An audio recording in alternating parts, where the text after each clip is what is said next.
Bonjour! Tu te souviens? Il n'y a pas très longtemps, je t'ai envoyé une vidéo qui parlait de faire un plan pour ta lecture. Que les lecteurs passionnés, ils réfléchissent, ils planifient quand ils vont lire. Où, quand, avec qui et ce qu'ils vont lire. Est-ce que tu as fait ton plan? Oui, c'est bien.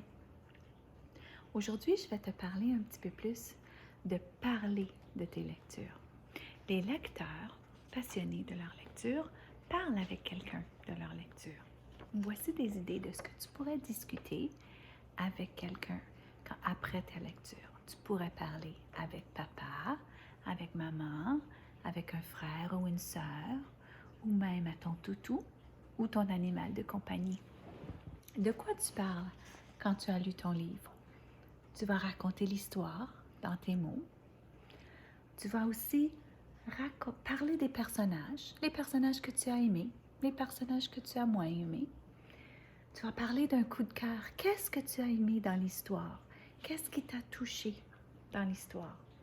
Tu vas peut-être aussi parler de tes sentiments. Est-ce que ça t'a fait rire? Est-ce que c'était drôle? Est-ce que c'était triste? Par exemple, l'histoire de Nibi que je vous ai lue, c'était touchant et un peu triste. Qu'est-ce que tu as appris? C'était par exemple un texte informatif ou documentaire. Est-ce que tu as appris quelque chose de nouveau?